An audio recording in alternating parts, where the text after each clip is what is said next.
चलिए तो कार्यक्रम को हम लोग प्रारंभ करते हैं। सर्वप्रथम मैं स्वागत करता हूं अपने निदेशक प्रसार शिक्षा डॉक्टर निर्मल सिंह दहिया सर का। सर, आप हमारे कार्यक्रम में आए।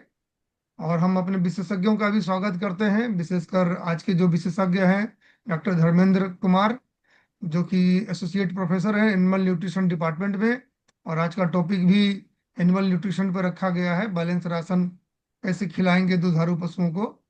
अपने विशेषज्ञ डॉक्टर रविशंकर मंडल, डॉक्टर दुष्यंत, डॉक्टर पुष्पेंद्र, सभी का स्वागत करते हैं। और विशेषकर जितने भी हमारे पशुपालक बंधु हैं जो हमारे किसान समाधान ग्रुप में जुटे हुए हैं, मैं सबों का स्वागत करता हूं। क्योंकि आप लोग जो है अपना प्रश्न उसमें पूछते हैं, जिससे कि हमारा ये कार्यक्रम जो है सफलता की ओर बढ़ते जाता है। तो सर्वप्रथम मैं चाहूंगा कि हमारे director extension doctor Nirmal Singh Dahiya sir कार्यक्रम में मौजूद हैं। तो मैं चाहूंगा कि सर जो है अपने आशीर्वचन पहले हमें दें।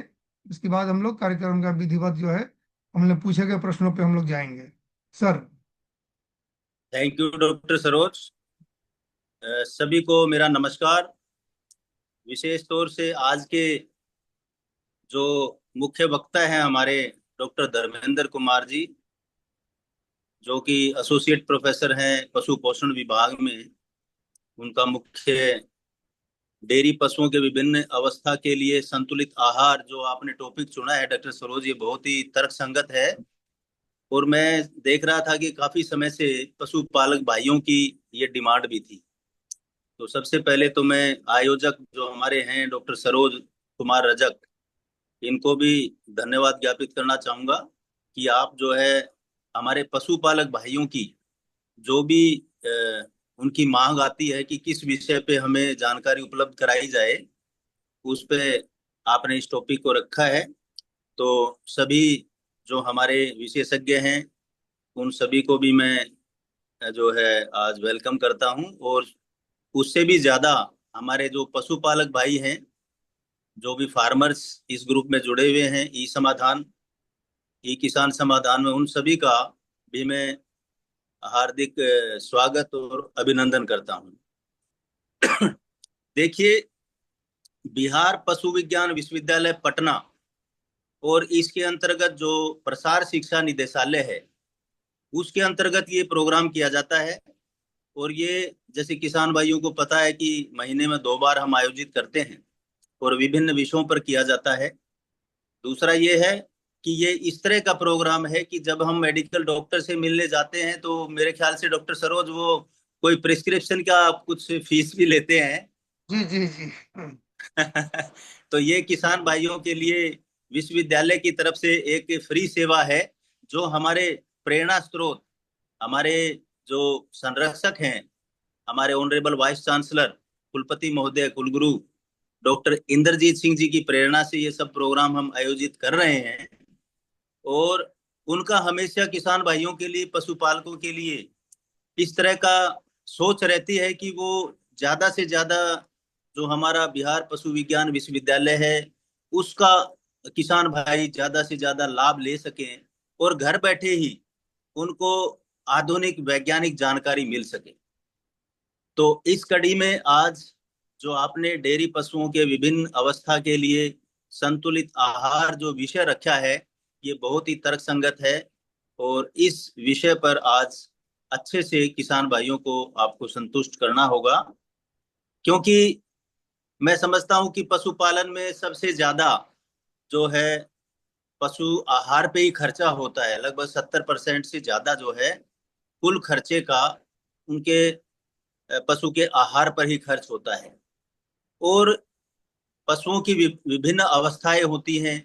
जैसे बच्चा जन्म लेता है, काफ होता है, उसकी क्या आवश्यकता है, उसे किस तरह का आहार देना चाहिए। फिर जैसे वो पशु बड़ा होता है तो उस स्टेज पे जो हीफर होती है उसको हम किस तरह का आहार दें। दुधारू पशु को किस तरह का आहार दें। दुधारू पशुओं में भी हम, अगर कोई 5 लीटर दूध देता है, 7 लीटर दूध देता है, उसकी क्या आवश्यकता है, और ज्यादा दूध देने वाले पशु की क्या दूध की आवश्यकता है, फीड की आवश्यकता है, उस पर भी डॉक्टर धर्मेंद्र जो है वो शायद चर्चा करेंगे। और किसान भाइयों, मैं आप लोगों से अनुरोध करता हूं कि आप इस प्रोग्राम का ज्यादा से ज्यादा लाभ लें। ज्यादा से ज्यादा और किसानों को भी आप जागरूक करें कि इस तरह का विश्वविद्यालय द्वारा एक प्रोग्राम चलाया जाता है कि आप घर बैठे ही अपने मोबाइल के माध्यम से ऑनलाइन जुड़ के आप इसका लाभ ले सकते हैं। तो मेरी टीम को साधुवाद है। मैं उनको बधाई देता हूं कि आप ये प्रोग्राम बहुत सफलतापूर्वक ऑर्गेनाइज कर रहे हैं। और किसान भाइयों से पुनः अनुरोध करूंगा कि वो ज्यादा से ज्यादा संख्या में जुड़ के इस प्रोग्राम का लाभ लें। थैंक यू, धन्यवाद सभी धन्यवाद को। सर, आपका उत्साहवर्धन के लिए सर। और हम लोग सर किसानों के लिए ही काम कर रहे हैं, इसीलिए जो पशुपालक बंधु लोग जो समय बताते हैं कि शाम को 7 बजे रखा जाए, तो हम वो समय भी वही रखते हैं। जो विषय, बिल्कुल हाँ, पशुपालक बंधु बोलते हैं कि हमें इस विषय पर चर्चा चाहिए, तो हमारा तो पशु विज्ञान विश्वविद्यालय ही है। इसमें हर एक विषय के विशेषज्ञ मौजूद हैं। तो हम लोग वो विषय भी वही रखते हैं, किसानों से पूछ के ही रखते हैं सर। तो बिल्कुल हाँ, तो चलिए, तो हम लोग बदले में एक्सपेक्टेशन नहीं करते हैं कि किसान बंधु ज्यादा से ज्यादा कार्यक्रम में सहयोग करें, कार्यक्रम में भाग लें। अब हम लोग चलते हैं सर कार्यक्रम के अगली पड़ाव की ओर। और जैसा कि आप जानते हैं कि पहले हम लोग प्रश्नों पर चर्चा करते हैं। जो पिछला कार्यक्रम हुआ था 18 अक्टूबर को हुआ था, तो 18 अक्टूबर के बाद से अभी तक जितने भी प्रश्न पूछे गए हैं, अब पहले उस पर हम लोग चर्चा करेंगे। और उसके बाद जो है अ, हमारे एक विषय विशेषज्ञ के द्वारा जो है चर्चा होगी। और आप लोगों सभी को पता है कि विशेषज्ञ हमारे हैं आज के विशेषज्ञ हैं डॉक्टर धर्मेंद्र कुमार। तो ये पीपीटी दिख रही है आप सभी को? ये हाँ, दिख रही पीपीटी। TCR, चलो, हाँ, पीपीटी तो दिख रही है बैनर के। दिख रही है। हाँ, दिख रही है। ठीक, दिख रही है। हाँ, देख रहे हैं सर। अच्छा, चलिए, तो हम तो हमारा ये 36वां एपिसोड है। इसके पहले हम लोग 35 एपिसोड कर चुके हैं। ये हमारे किसान समाधान ग्रुप के विशेषज्ञों की सूची है। आप सभी देख सकते हैं, यही सभी विशेषज्ञ गण हैं जो आपके प्रश्नों का त्वरित समाधान करते हैं। आप लोग इनका नंबर मैं हमेशा बीच बीच में डालते रहता हूँ। और जो भी किसान बंधु हमें यूट्यूब चैनल के माध्यम से देख रहे हैं, वे चाहें तो इस वीडियो को स्टॉप करके नंबर जो है नोट कर सकते हैं। और हमारा व्हाट्सएप ग्रुप में जुड़ने के लिए बहुत आसान है। जो भी बंधु हमें व्हाट्सएप ग्रुप यूट्यूब चैनल के माध्यम से देख रहे हैं और वो हमारे व्हाट्सएप ग्रुप में जुड़ना चाहते हैं, तो क्यूआर कोड को स्कैन करेंगे, नेट अपना ऑन रखेंगे, अपने आप हमारे किसान समाधान जिन्होंने भी प्रश्न किया था सभी को बहुत बहुत धन्यवाद। और ज्यादातर लोग थे मीटिंग में। बस यही रिक्वेस्ट है कि जो लोग भी नहीं थे, खासकर जो अगर प्रश्न आप कर रहे हैं, तो आप मीटिंग में जरूर रहिए, क्योंकि इस मीटिंग में हम आपसे प्रश्न, आपके पशुओं का हाल चाल लेते हैं कि अभी आपका पशु कैसी है, पशु ठीक हुई कि नहीं हुई, कितना सुधार हुआ। इस तरह की जानकारी काफी आवश्यक होती है, ताकि जो भी पशु, किसी भी पशुपालक के पशु के साथ कोई बुरा ना हो। तो इसके लिए जरूरी है कि हम लोग अपडेट रहें, हम लोग फीडबैक लेते रहें। तो जो भी प्रश्नोत्तरी में आए थे तो उनका धन्यवाद। और किन्हीं को कुछ अगर प्रश्न पूछना है बीमारी वगैरह से संबंधित, तो अभी आप पूछ सकते हैं। हमारे बीच हमारे एक्सपर्ट मौजूद हैं। डॉक्टर रविशंकर मंडल हैं मेडिसिन से, और गायनी से डॉक्टर दुष्यंत यादव हैं। डॉक्टर भावना भी जुड़ी हुई है कार्यक्रम में। जी हाँ, जी सर, नमस्कार। नमस्कार, हाँ, बोलिए। सर, आप एक अभी फोटो भी शेयर किए हैं सर, वो देख करके बताया कि एक गाय है जो बच्चा दिए हुए उसको 40 दिन हो गए सर। तो हम्म, इधर 2-4 दिन से खाना नहीं, कम खा रही थी। तो उसको मैंने लीवर का टॉनिक दिया, लिवोटास। तो अच्छा, लिवोटास दिया, और इसके बाद हम उसको एक यूट्राइन टॉनिक भी दिए थे सर। तो यूट्राइन टॉनिक देने के बाद से उसका डिस्चार्ज या पानी पेशाब के साथ इस तरह का आ रहा है, ये नहीं आगे वाला है सर। ये है ना आपका? हाँ जी जी हाँ, जी जी जी सर। ये है आपका। जी सर। हाँ, मैंने हाँ बोला हाँ भी हाँ। था कि मीटिंग में ही चर्चा करेंगे। जी सर। तो ये जो है आपका, ये, हाँ, इस तरह का पेशाब आ रहा है। जी सर, अवश्य। देखिए। हाँ सर। सर ये 1 महीना का गाय का बच्चा दिए हुए हो गया, इसका पेशाब से इस तरह का रंग का। चलिए, सत्येंद्र जी का ये प्रश्न है। डॉक्टर रविशंकर मंडल, आप कुछ बताना चाहेंगे इसमें? सर ये वो हमारे। मैसेज कर देते हैं सर। हाँ हाँ, ठीक है ठीक है। ठीक है तो सर। तो ठीक है। डॉक्टर सत्येंद्र प्रसाद जी, आपको इसका समाधान जो है मैसेज कर दिया जाएगा। ठीक है। अच्छा, ठीक हाँ बात सर। कर लेंगे जी सर, और सर, कोई ओके। पूछना पड़ेगा हाँ, सर, बुखार उखार भी आता है कि नहीं इसका आता सर? इसका थोड़ा अच्छा, डॉक्टर नहीं मंडल बुखार आपसे। उखार नहीं है सर। बुखार नहीं है? जी नहीं सर, तो खाना इवन वाना चमोकन ठीक वो से ठीक खा से वही लिए। रहता है? जी नहीं जाए, एक चमोकन भी नहीं है। चमकन नहीं है? कब से हो जी रहा है, कितना नहीं, दिन से हो रहा है ये? ये तो 3 दिन से है। लगातार मतलब यूट्रान पेशाब? टॉनिक, यूट्रान टॉनिक देने के बाद से हुआ है सर। मतलब ऐसे नॉर्मल मतलब नहीं निकलता है, पेशाब करता तभी होता है? ऐसे नहीं करता, पेशाब करते हैं तो पेशाब के साथ ही लगता ही आता है। पेशाब के साथ आता है? अच्छा जी ठीक जी है। जी। ठीक ठीक ठीक। चलिए ठीक है, इसका ठीक समाधान आपको दवा का नाम लिख के ग्रुप में डाल दिया जाएगा, है ना? जी सर। जी हाँ, सर। ताकि अभी बताएंगे, आप कुछ नोट कीजिएगा, फिर कहीं गलत दवा आप खरीद लाइएगा। हाँ हाँ हाँ जी बता सर। दिया जाएगा। ठीक है, आपका ये जानकारी ले लिया गया। कई कारण होते हैं पेशाब में खून आने का, तो उसके अनुसार जो है दवा बता दिया जाएगा आपको। चलिए, और किन्हीं का कोई प्रश्न है? जी नमस्कार सर, हम वंदना बोल रहे हैं सर, भागलपुर से। हाँ वंदना जी, हाँ बोलिए, पूछिए। सर मेरी गाय गाय मेरी एक है, और वो 2-3 मंथ में, कभी 2 मंथ में, कभी 3 मंथ में वो बार बार हीट में आती है। एआई कराने के बाद फिर से वो हीट में आ जाती है। क्या कारण है सर उसको वो नहीं हो, जो वो मेरी गाय प्रेग्नेंट हो जाए? रिपीट ब्रीडिंग का समस्या है। डॉक्टर दुष्यंत, आप बताइए जरा इस पे। आप ऐसा करिए, उस गाय का एक तो फोटो भेजिए, थोड़ा उसका हेल्थ कंडीशन भी देख लेंगे हम लोग। और हाँ, दूसरा, गाय हमेशा 21 दिन पे 22 दिन पे आती है हीट में, या उसका नहीं इंटरवल क्या है हीट में आने का? सर, कभी वो 1 मंथ 10 दिन पे आती है, कभी 21 दिन पे आती है, कभी 3 मंथ में वो आती है। और या हीट में रहती है तो 3-4 दिन रहती है, या 1 दिन 2 दिन रहती है, ऐसा कुछ हिस्ट्री है? 2 दिन पहले उसका सिम्टम जो होता है, डिस्चार्ज पूरा पतला सन होता है, पूरा पानी ऐसा पारदर्शी के जी तरह। और फिर जी। पूरा एकदम नहीं होता कि 250-200 ग्राम की तरह वो डिस्चार्ज होते रहता है। और फिर जब पूरा हीट में आ हम्म। जाती है तो ऐसे आवाज आने लगता है कभी। तो आवाज 2 दिन तक 24 घंटा तक करती है, फिर उसके बाद वो बंद हो जाता है। एआई हम किसी डॉक्टर से करवाते हैं, तो फिर वो हम्म। एआई करने के बाद फिर वो 21 दिन हो गया तो फिर हो गया, और नहीं तो 1 मंथ 10 दिन 15 दिन ऐसे करके लगभग मेरा 1 साल मेरी गाय का वैसा हो गया है। समझ में नहीं आ रहा है कि गाय को बेच दे या उसको रखे हम। नहीं, अभी तो देखिए, एज ए डॉक्टर हम लोग सलाह नहीं देते कि आप गाय बेच दीजिए। अभी उसका इलाज करें, बशर्ते आप एक फोटो उसका या वीडियो भेज दीजिए ग्रुप में। आप ग्रुप में उसका शेयर कर हेल्थ दीजिए। हाँ, कंडीशन सर हेल्थ ग्रुप वाला कंडीशन हमें देख सर लेंगे पता उसमें। नहीं है सर, वो कुछ नोट करवा यही दीजिए ग्रुप सर। है जिस अच्छा, ठीक आप है, मैं किसान उसमें ऐड समाधान ग्रुप कर में दे रहा नहीं हूँ। है?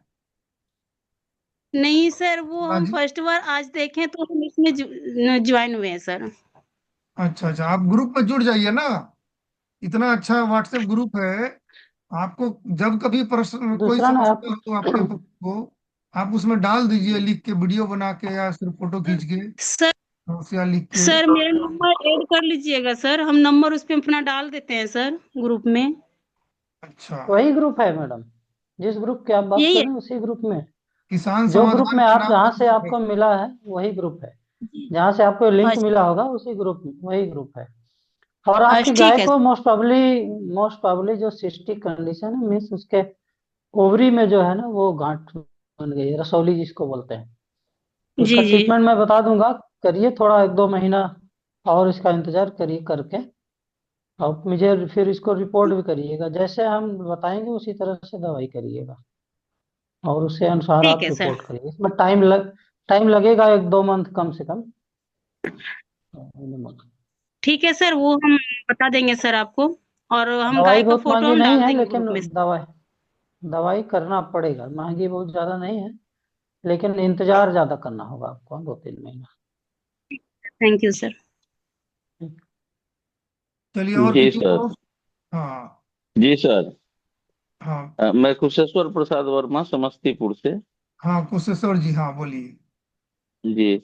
हमारे गाय का जो है सो 1 महीना पहले हम एक वीडियो डाले थे। जो गाय हमारी उठ नहीं पा रही थी बच्चा देने के समय में, लगभग आप सभी एक्सपर्ट के नॉलेज में होगा उस गाय के बारे में।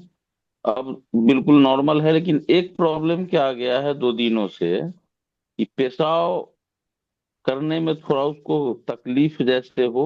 रुक रुक के 2-3 बार में पेशाब पूरा होता है, और पेशाब में गंध कुछ खट्टा के जैसा आ रहा है। देखिए, ऐसा ही एक समस्या अभी ग्रुप में पूछा गया था। अभी प्रश्नोत्तरी आप थे ना, प्रश्नोत्तरी में, जी जी जी। और जी जी। उसका समाधान अनिल सर ने बताया था, और पशु पूरा ठीक हो गई है। तो ये आपने प्रश्न अभी ग्रुप पर डाला है? नहीं, ग्रुप में एकोनाइट और नहीं कैंथरिस हम। बताया गया था सर। अच्छा। जी। होम्योपैथ दवा एकोनाइट और कैंथरिस बताया गया था, हाँ शायद हाँ इनका हाँ भी ठीक हो जाएगा। हाँ, आप वो इनका भी दवा उसी एकोनाइट और दवाई चलाइए। से कैंसर। ठीक हो जाए। हाँ, वो समस्या देखिए नहीं, जी। इसको आप अगर समस्या ग्रुप में डाल दीजिए। सब होम्योपैथ दवा सबका अलग अलग होता बिल्कुल, आप है, इसमें समस्या को ऐसा लिख नहीं। के एक बार ग्रुप में डाल दीजिए, जेपी जी। जी ठीक है, हम ठीक डाल है, देंगे। हाँ हाँ हाँ, हो जाएगा, ठीक हो जाएगा, कोई दिक्कत नहीं। और कोई? कल आपसे बात भी हुई थी, लेकिन आप बोले अनिल सर से बात कर लीजिए। वो बिल्कुल फोन बिल्कुल, किसी कारणवश नहीं रिसीव कर पाए। कोई बात नहीं। हमारे विशेषज्ञ लोग भी देखिए हमारे आपके जैसे इंसान ही है ना?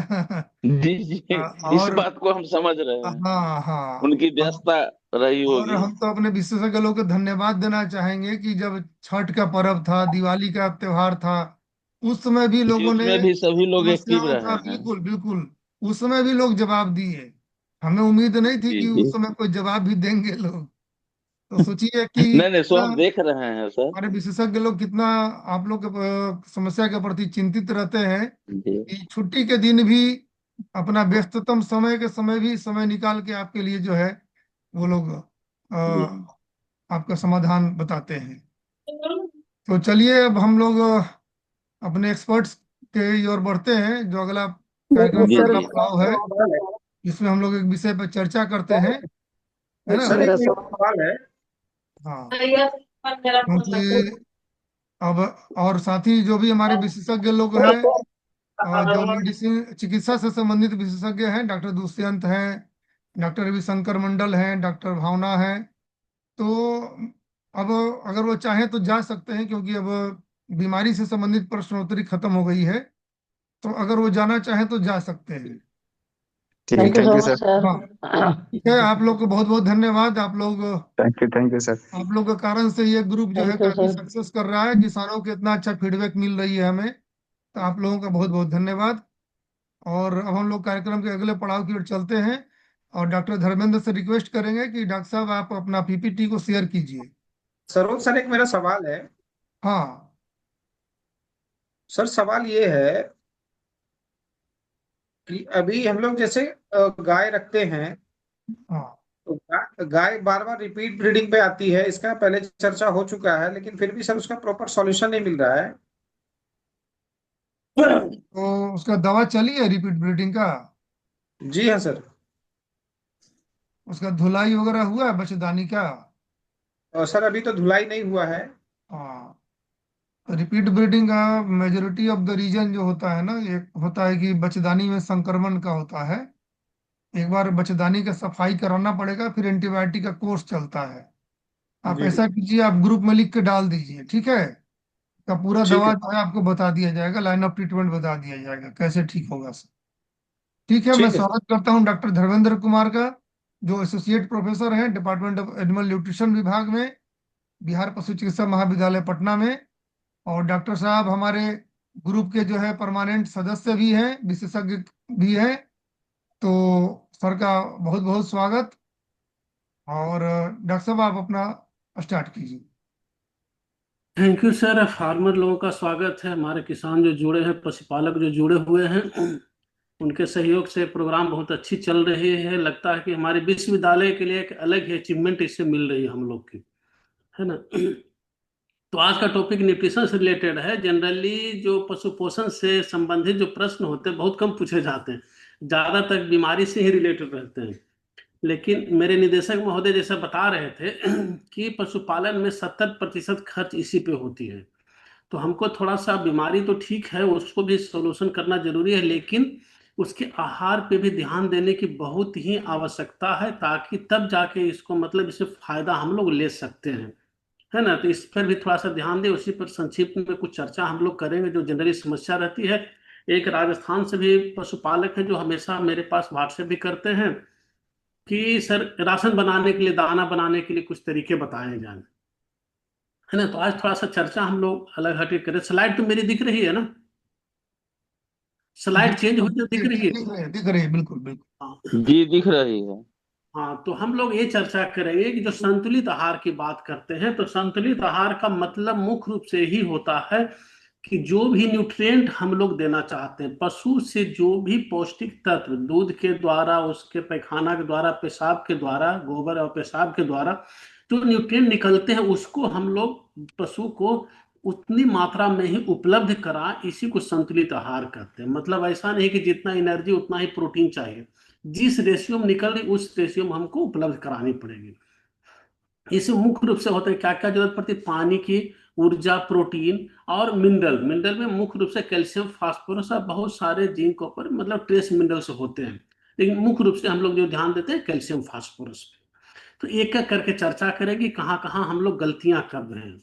और ये सब न्यूट्रिएंट उपलब्ध कराने के लिए हम लोग 3-4 तरह की फीड आइटम खिलाते हैं। एक होता है जो दाना के रूप में खिलाते हैं, दूसरा हरा चारा, सूखा चारा और मिनरल मिक्सचर।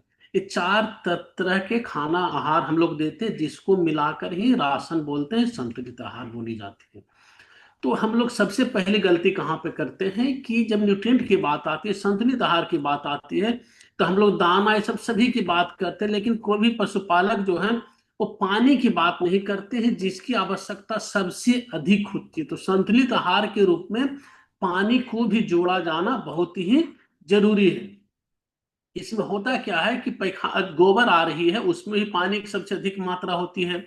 आपका जो दूध है उसमें भी पानी की अधिक मात्रा होती है, लेकिन हम लोग पशु को पानी पिलाने पर ध्यान नहीं देते हैं। तो एक चीज जानने की आवश्यकता कि पानी को, पशु को 24 घंटे स्वच्छ और ताजा पानी उपलब्ध करानी चाहिए, कि जब इच्छा हो, जैसे हम लोग को जब इच्छा होती है तब पानी पीते हैं, कोई टाइम बाउंडिंग नहीं रहती है। लेकिन पशु में क्या करते हैं, हम लोग 2 टाइम पानी देते हैं, सुबह शाम पानी देते हैं। गर्मी के दिनों में ज्यादा समय मिला हम लोग को तो दोपहर में भी पिलाते हैं।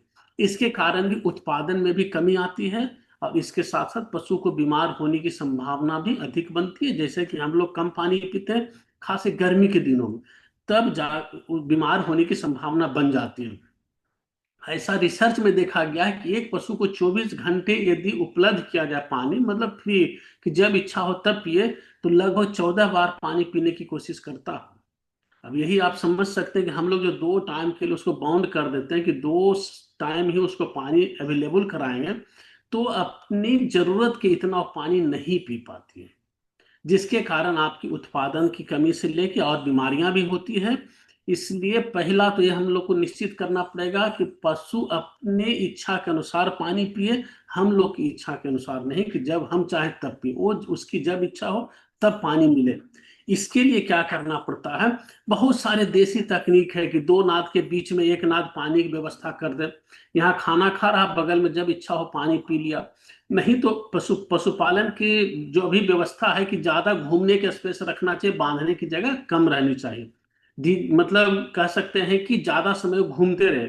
तो जहां पर घूमने के लिए बाड़ी बना है, वहां पर ही इस फोटोग्राफ में जैसा देख रहे हैं, इस तरह पानी की व्यवस्था कर दे, घूमते हुए हमेशा वो पानी पी ले। ये छोटे पशुपालक हैं, जो बाएं साइड में नीचे फोटो दिख रहा, बहुत अच्छा व्यवस्था किया। छोटी सी जगह है, इसमें एक नल लगा दिए हैं, कोई बच्चा भी आकर खोल दिया नल तो उसके बाद वो पानी पीना शुरू कर देती है। और इधर देख रहे हैं कि एक बच्ची बोतल से पानी पिला रही है। यहाँ भी यही व्यवस्था कि घूमते हुए पानी पी लेता है। अब बोतल से पानी पिलाने का एक पर्पस ये भी है कि छोटे बच्चे को जितना जल्दी आप पानी पिलाना शुरू करेंगे उतना जल्दी इसका पेट विकसित होगा। दूध पीते रहते, केवल दूध पीने से पेट अच्छी विकसित नहीं होती है, लेकिन यदि पानी पिलाते हैं तब जो रूमेन बोलते हैं, जो उसका मुख्य पेट होता है, वो जल्दी विकसित होती है। इसलिए यदि गाय का बच्चा वो अपने से पानी नहीं पीने की कोशिश कर रहा तो बोतल के द्वारा ही हल्का एक चुटकी नमक भी डाल के यदि पिलाते हैं तो बहुत ज्यादा फायदेमंद रहता है, उसका पेट भी अधिक विकसित होता है। उसके बाद आजकल तो अब ऑटोमेटिक सिस्टम आ गया, मोटर से लेकर नीचे नल तक का ऑटोमेटिक सिस्टम आ गया है कि जिसमें कि आप पशु को वहां पर रख देंगे तो पशु को जब इच्छा होगी तभी उसमें पानी पीना शुरू करेगा, उसी समय पानी वहां पर आएगा। तो 3-4 फोटोग्राफ से इस तरह से वाटर लेवल इतना ही मेंटेन इस सब में रहती है, आपका पानी ज्यादा गंदा भी नहीं होगा और पशु को स्वच्छ और साफ पानी मिलते रहेगा। तो इसकी थोड़ा सा व्यवस्था करें। बहुत छोटी सी चीज है कि पानी का महत्व कम है, लेकिन पशुओं के लिए और आदमियों के लिए इसका महत्व अधिक होता है। इस पर ध्यान देने की आवश्यकता हम लोग है, खास करके गर्मियों के दिन में। दूसरा आता है हरा चारा का। इस पे भी हम लोग बहुत कम ध्यान देते हैं। हम तो देखें बिहार नहीं, ऑल इंडिया की बात करते हैं तो बिहार में तो खासकर हमें लगता है 3 से 4 महीना से अधिक हरा चारा नहीं दे पाते हैं पशुपालक। बहुत कम, 5 से 10% ही पशुपालक होंगे जो सालों भर हरा चारा पशु को दे पाते हैं। तो आप ये जान ले, यदि पशुपालन अच्छी तरह से करना चाहते हैं तो कम से कम 15 से 20 किलो हरा चारा 365 दिन मिलनी चाहिए। उसके लिए आपको व्यवस्थित प्लानिंग करनी पड़ेगी, क्योंकि हम लोग के पास जमीन भी कम है, रकबा कम है, इसलिए हम लोग हरा चारा नहीं ले पाते हैं बल्कि उसे फसल लेते हैं। तो यदि पशुपालन कर रहे हैं, व्यवस्थित रूप से करना चाहते हैं तो सालों भर हरा चारा के लिए आपको प्लानिंग करनी पड़ेगी।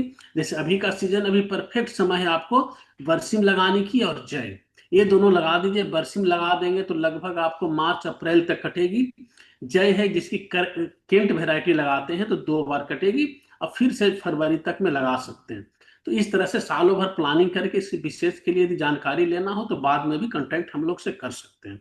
लेकिन ये ध्यान रखें कि पानी के बाद आपको हरा चारा की व्यवस्था करनी पड़ेगी, तभी संतुलित आहार आप ढंग से दे सकते हैं, है ना। तीसरी बात आती है मिनरल मिक्सचर की, है ना। ये भी खिलाना जरूरी। अभी क्या होता है कि जब गाय गाभिन नहीं हो रही, कम दूध दे रही, तो जब डॉक्टर के पास जाते हैं तो बोलते हैं मिनरल मिक्सचर देना है 50 से 100 ग्राम। तब पशुपालक का एक ही प्रश्न होता है, सर कितने दिन तक देना है।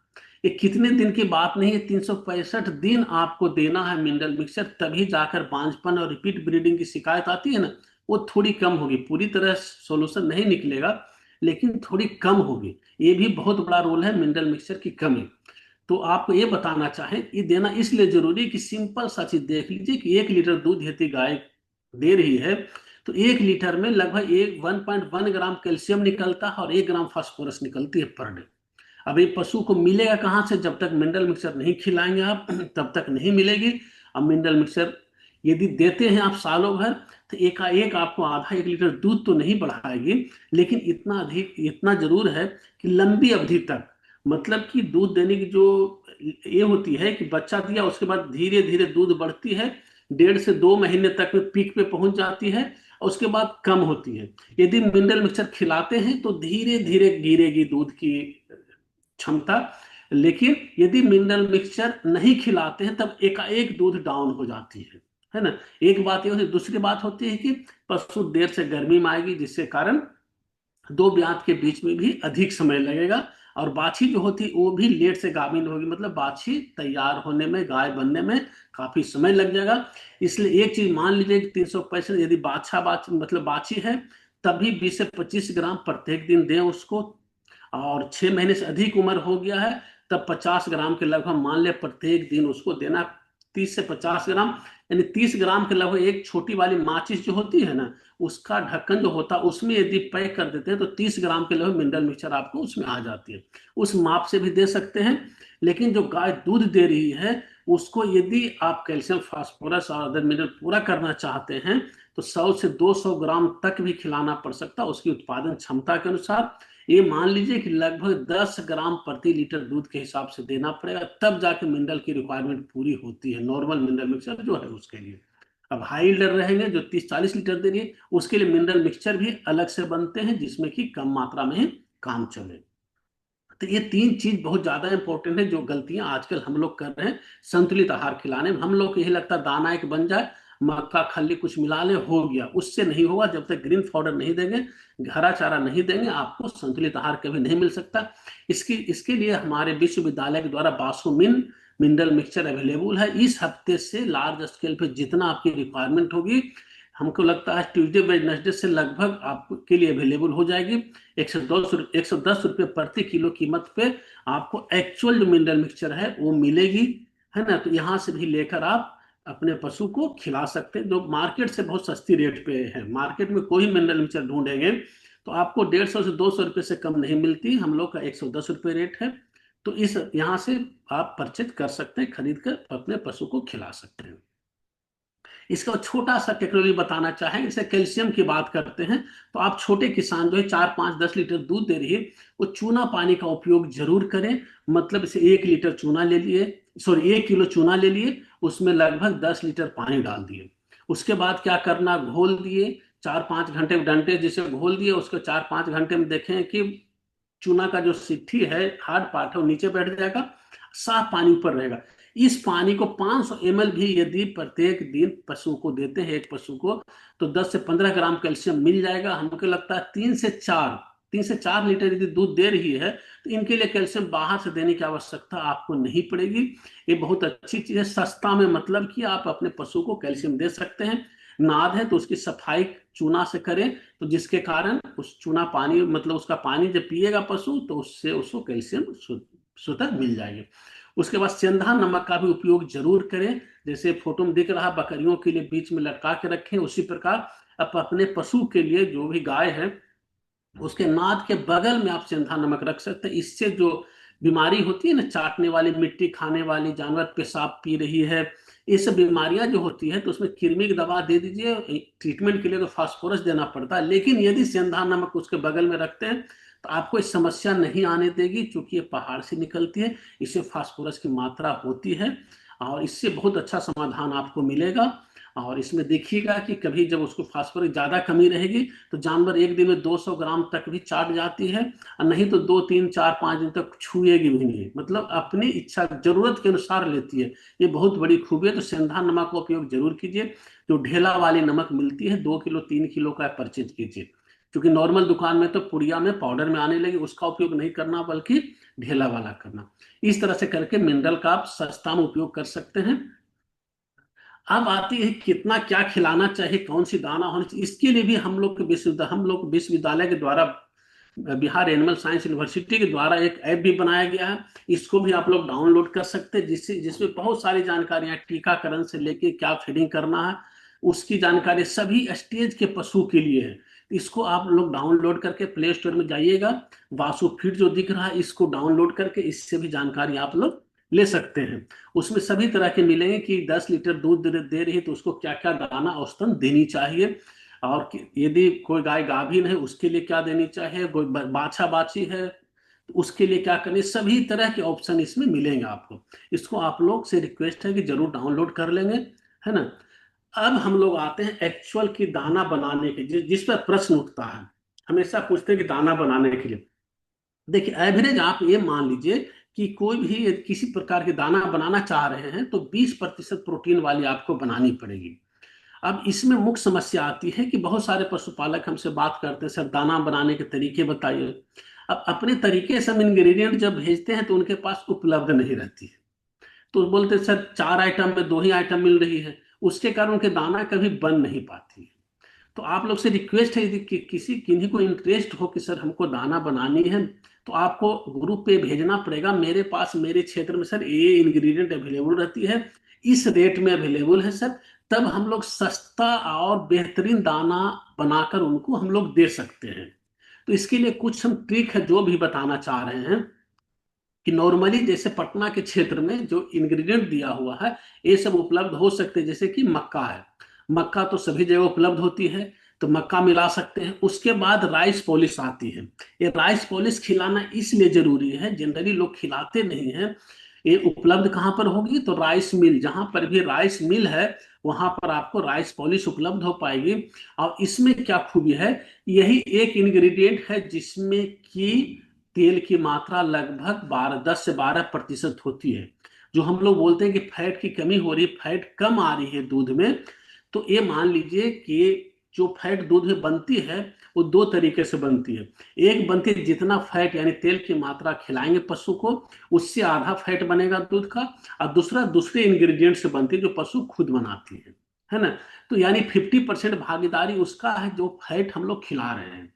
दूसरी बात है कि यदि जितने भी सेक्स हार्मोन है जिससे बांझपन की शिकायत आती है, सभी हार्मोन क्या फैट डेरिवेटिव, मतलब कि तेल की मात्रा मिलेगी तभी जाकर उसमें फैट की मात्रा रहेगी, तभी जाकर वो हार्मोन बनेगा, और नहीं तो फिर ट्रीटमेंट के रूप में बाहर से हार्मोन का इंजेक्शन आपको देनी पड़ेगी।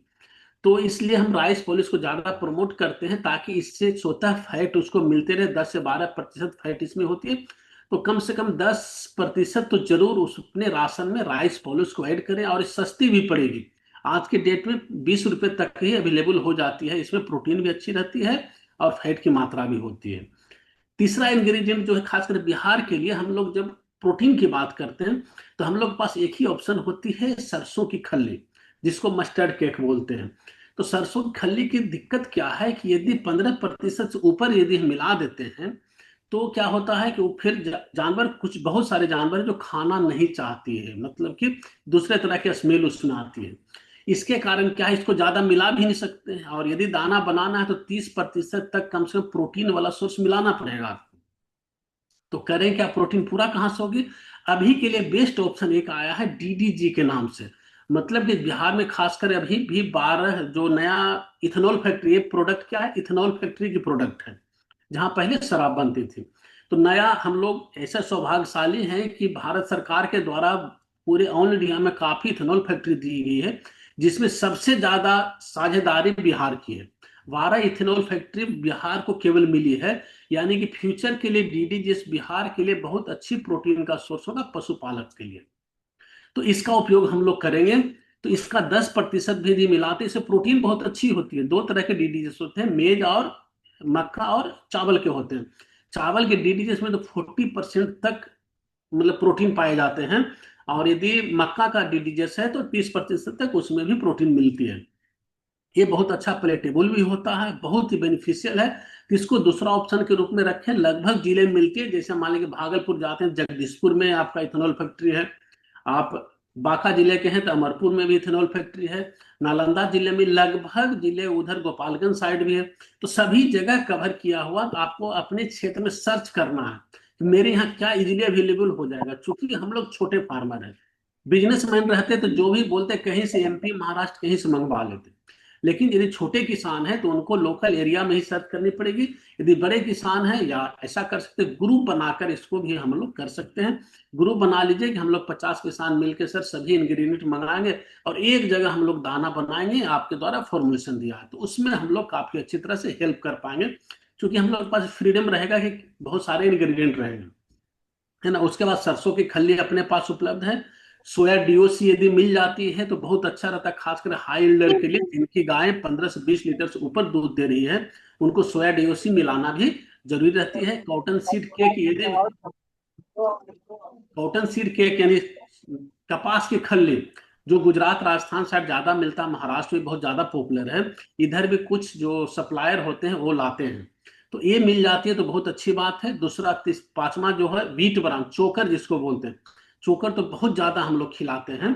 आज के डेट में हमें लगता है कि मक्का जितना खिलाते हैं उसके इक्विवेलेंट ही चोकर है। चोकर की पॉपुलरिटी बहुत ज्यादा हुई। लेकिन पशुपालक भाइयों को हम एक चीज जरूर बताना चाहेंगे कि चोकर के पीछे बहुत ज्यादा नहीं भागे। इसकी कॉस्ट देख रहे हैं धीरे धीरे इतनी बढ़ते जा रही है, और उसके पीछे हम लोग भागते जा रहे हैं।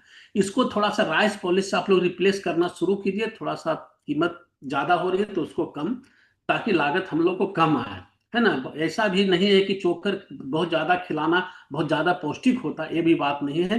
यदि कंपेयर करेंगे तो राइस पॉलिश भी उससे कम पौष्टिक नहीं है।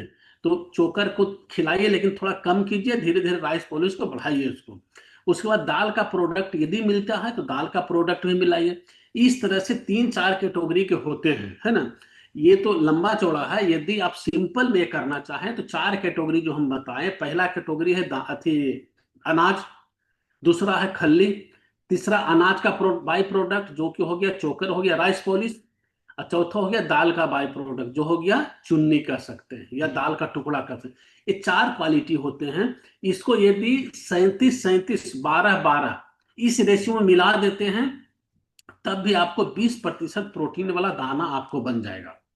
ये सिंपल थम्स रूल हो गया। यदि बेहतरीन दाना बनाना है तब हम लोग से कांटेक्ट कीजिए, तो उससे अच्छी क्वालिटी का और बनाएंगे। और एक चीज ध्यान जरूर रखिएगा कि जितने अलग अलग, जितने अधिक इंग्रेडिएंट आप मिलाएंगे, जितने अधिक फीड आइटम मिलाएंगे, उतनी बेहतरीन दाना बनती है ना। तो ये तो बेसिक हो गया। इसके बाद जैसा बोल रहे थे कि फैट कम हो रही है, उसके लिए तेल ज्यादा पिलाने की आवश्यकता, ज्यादा तेल पिलाने पर भी क्या होती है, उसकी डाइजेशन थोड़ी कम हो जाती है। इसके लिए एक प्रोडक्ट आती है बाईपास फैट नाम से, है ना, वो काफी कंपनियां बनाती है। तो बाईपास फैट भी यदि 1 से 1.5% डाल देते हैं दाना में तो उसकी क्वालिटी बढ़ जाएगी। दूध उत्पादन से लेके आपको उसमें दूध में फैट परसेंट भी बढ़ेगी। इसके साथ साथ आप यदि दाना खिला रहे, हाई इल्डर है ना, ये हाई इल्डर कहने का मतलब कि जब दाना और भूसा हरा चारा का रेशियो निकालते हैं तो यदि दाना की मात्रा 60% तक हो जाती है, मतलब 50 से एबव बढ़ जाती है, 50%, यदि जानवर 10 किलो खाना खा रही है तो 5 किलो से ज्यादा यदि दाना देना पड़ रहा है तब उसमें सोडा बाइकार्बोनेट यानी खाने वाला सोडा मिलाना बहुत ही अति आवश्यक है, नहीं तो एसिडिटी हो जाएगी। और इसके कारण क्या हो कि फैट एसएनएफ दोनों ये मेंटेन भी करेगा। तो सोडियम बाइकार्बोनेट जो खाने वाला सोडा होता है उसको 1% मिलाइए।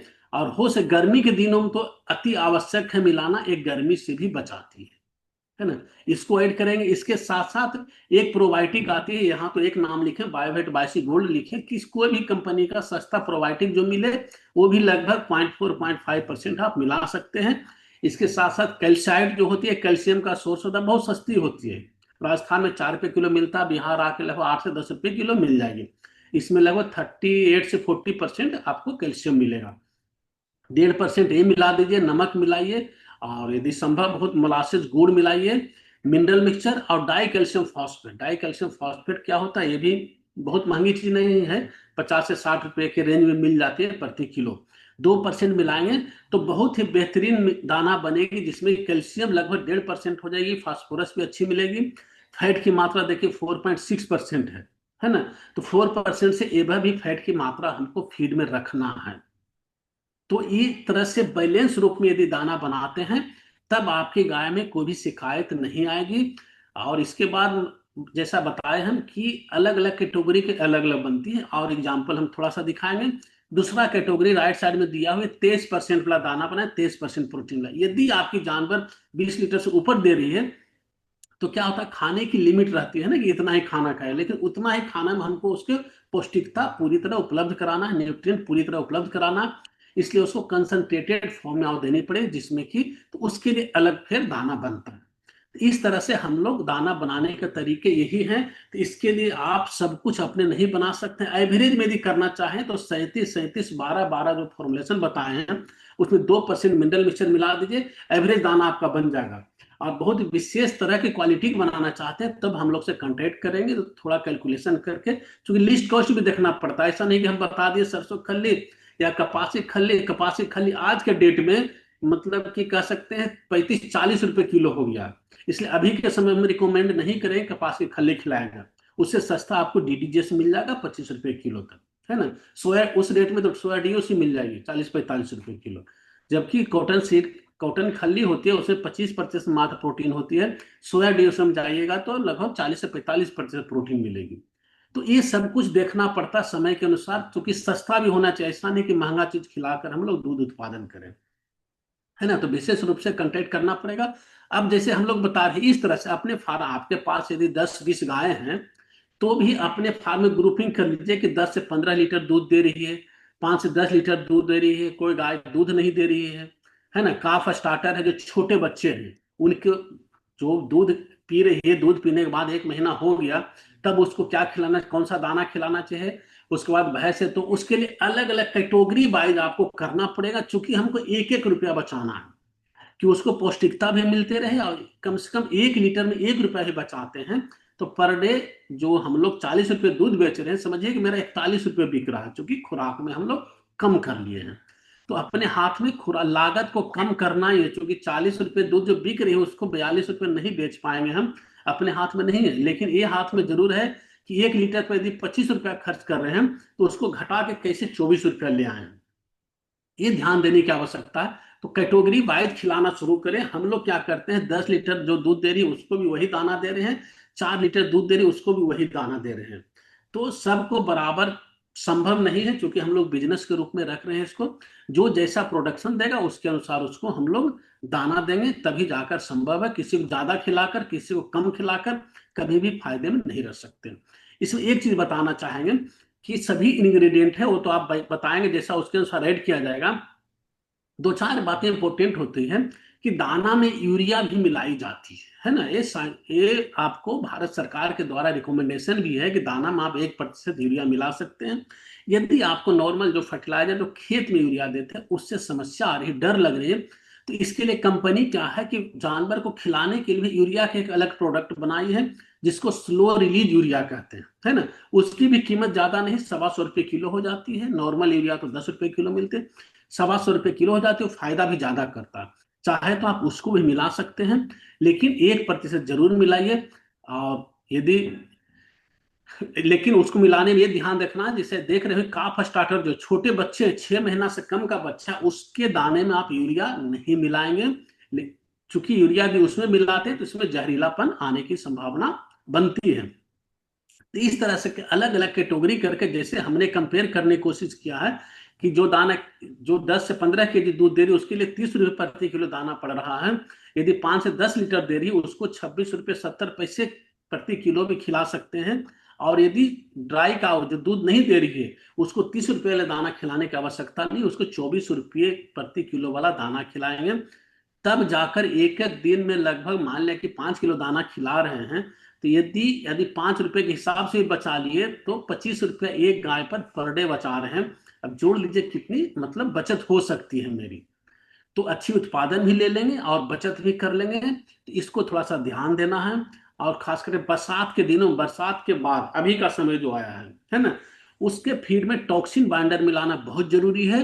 क्योंकि हम लोग क्या होता है, जानवर को खिलाते हैं तो मक्का घर में रखा उसमें फंगस लग रही है, इसके बाद क्या है पुआल जो खिला रहे भीग गया उसमें फंगस का इन्फेक्शन आ गया। इसलिए टॉक्सिन बाइंडर ये भी बहुत महंगी चीज नहीं है, 100 से 150 रुपये केजी मिल जाती है ना। तो बहुत सारी कंपनियों के अवेलेबल, उसको भी दाना में मिलाएंगे तो थोड़ी बीमारी होने की संभावना भी कम होगी और उत्पादन भी अच्छी ले सकते हैं, निरंतर ले सकते हैं हम लोग। कुछ चीजें क्या होती है ना कि लंबे समय में फायदा करता, हम लोग को क्या है कि सोचते आज खिलाएं, कल होके जो दूध बढ़ गया वही सबसे अच्छी प्रोडक्ट है। तो ऐसा नहीं है, आप लंबे समय के लिए देखें कि मतलब पूरे लैक्टेशन में एक गाय को यदि पूरे लैक्टेशन 10 महीना दूध लिए हैं, वो कंपेयर कीजिए 10 महीना में कितना खर्च किए, कितना ये दूध हमें दी है ना। इस तरह से कैलकुलेट करके आपको चलना पड़ेगा।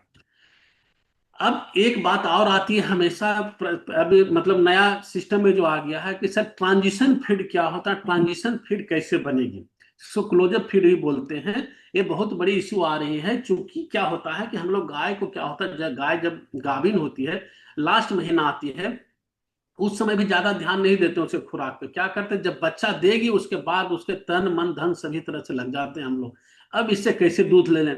तो एकाएक कोई जादू नहीं है कि पहले यदि दिक्कत कर दिए तो आज वो दूध ज्यादा देना शुरू कर देंगे। तो अब क्या सिस्टम आ गया है कि जो गाय बच्चा देने वाली है उसका 1 महीना पहले से हम लोग केयर करते हैं, उसके लिए अलग फीड बनती है। यदि हाई एल्डर है तो देखिए 5 से 10 केजी यदि दूध दे रही है तो उस पर तो ज्यादा ध्यान नहीं देते, नॉर्मल फीड ही उसको खिलाते रहे चलेगा। लेकिन यदि 15-20 लीटर दूध दे रही है तो उसको ट्रांजिशन फीड देना बहुत अति आवश्यक होता है, जिसके कारण है कि आपको जो होती है ना एक बीमारी होती है कैल्शियम की कमी के कारण मिल्क फीवर होती है। और बहुत सारे जो बच्चा देने के बाद दूध कम दे रहे हैं उसके लिए कि ट्रांजिशन फीड यदि आप देते हैं तो बहुत अच्छा रहेगा। इससे फॉर्मुलेशन में 2-3 बातें ध्यान देने की आवश्यकता पड़ती है, जो आप लोग नहीं कर पाएंगे तो हम लोग से हेल्प लेके आप बना सकते हैं। उसमें क्या है, एक तो बाईपास फेड देना जरूरी है, उसके साथ साथ नीचे दिया गया है टॉक्सिन बाइंडर से लेके अमोनियम क्लोराइड, इसमें क्या होता है, कैल्शियम की मात्रा थोड़ी कम की जाती है। देखिए उधर हम लोग 1.5% कैल्शियम रखे थे, इसमें 0.60% ही कैल्शियम रख रहे हैं। ट्रांजिशन फिर कैल्शियम भी कम रखनी पड़ती है, और डिकेड होता है वो निगेटिव रखना पड़ता है ना। तो उसके लिए इस तरह की फॉर्मुलेशन अलग से की जाती है, ताकि उस समय के लिए क्या सुटेबल है। इसको बच्चा देने के 1 महीना पहले से खिलाना शुरू करते हैं, और बच्चा देने के बाद फिर इसको बंद कर देते हैं हम लोग। उसके बाद फिर नॉर्मल जो पहले राशन दिए बताए थे कंसल्टेंट में, उसको देना ज्यादा अच्छा रहता है। ये थोड़ा सा कॉस्टली ज्यादा पड़ती, देख रहे हैं 34 रुपये 50 पैसे पड़ रहा है, जबकि उसमें मैक्सिमम 30 रुपये तक में हम लोग गए थे। तो इस तरह से सभी स्टेज के लिए हम लोग पार्टिकुलर होकर करेंगे। एक ही चीज दिमाग में बना ले, कहाँ से 1 रुपया बचे, मेरे पशु को समस्या भी ना आए, पशु को अच्छा न्यूट्रिएंट भी मिले, और 1 रुपया कम यदि दाना में लागत लगती है तो बहुत ही अच्छा रहेगा हम लोग के लिए, है ना। तो इस तरह से अलग अलग कैटेगरी के दाना हो गया। इसके बाद खिलाने में दिक्कत कहाँ हम लोग करते हैं, हम लोग एक चीज जान रहे हैं कि पड़ोस में जो खिला रहा है उसके अनुसार हम लोग खिलाते हैं। पड़ोस वाले ने 4 किलो दाना शुरू कर दिया, हम भी 4 किलो। पड़ोस वाले ने चोकर खिलाना शुरू कर दिया, हम भी चोकर खिलाना शुरू कर दिए। तो आपको क्या है कि पशु के जरूरत के अनुसार खिलाना है, अपनी क्षमता के अनुसार नहीं कि मेरे पास पैसा ज्यादा तो हम ज्यादा खिला रहे हैं, नहीं पैसा है तो नहीं खिलाएंगे, ऐसा नहीं करना। जैसे कुछ एग्जाम्पल के रूप में शॉर्ट में ही दिखाएंगे हम, कि मान लें किन्हीं के पास गाय है, 400 केजी वजन है, 10 लीटर दूध दे रही है, 4% फैट उसमें है, वो अपनी जानकारी के अनुसार इतनी चीजें खिला रहे हैं, जिसका की लागत 27 रुपये 20 पैसे प्रति किलो पड़ रहा दूध उत्पादन का, है ना। मतलब 1 लीटर दूध दे रही है तो 27 रुपये खर्च कर रहे हैं, उससे इतना एनर्जी प्रोटीन मिल रहा, खिला तो रहे हैं बेचारे जितनी उनकी क्षमता उसके अनुसार अच्छा खिला रहे हैं। लेकिन हो क्या रहा है इसमें हो क्या रहा है कि उसे ऊर्जा ज्यादा मिल रही है, प्रोटीन ज्यादा मिल जा रही है, लेकिन कैल्शियम फास्फोरस कम हो जा रहा है, जिसके कारण पूरे फिर का संतुलन ही बिगड़ गया। अब संतुलन बिगड़ गया तो स्वाभाविक चीज है दूध उतना नहीं देगी। आपको लग रहा है कि खाना तो हम बहुत खिला रहे हैं सर, लेकिन दूध उत्पादन तो नहीं होगी, क्योंकि कैल्शियम फास्फोरस नहीं मिलेगी तो उसको दूध नहीं बन पाएगी। इसीलिए करना है कि आपको केवल ये नहीं देखना कि हम इतना चीज खिला रहे हैं, संतुलित रूप में खिला रहे हैं कि नहीं, ये ध्यान देना। अब आपके क्षेत्र में इसकी लग रहा है आपको कि इस समय अलग अलग सरसों खली खिला रहे, महंगा पड़ रहा है, तो दाना बनाकर खिलाइए। तो ये मेरा एक फॉर्मुलेशन किया हो, आप अपने अनुसार एडजस्ट कर सकते हैं कि क्यों नहीं, पशु आहार सस्ता पड़ रहा है तो 4 किलो पशु आहार ही देते हैं। और एक मिनरल मिक्सचर, खनिज तत्व जिसको बोल रहे हैं मिनरल मिक्सचर, इसको जरूरत थी, जो प्रीवियस स्लाइड में देख रहे हैं इसमें कि मिनरल मिक्सचर ये पशु को अपने नहीं खिला रहे, जिसके कारण कैल्शियम फास्फोरस की कमी हो रही थी।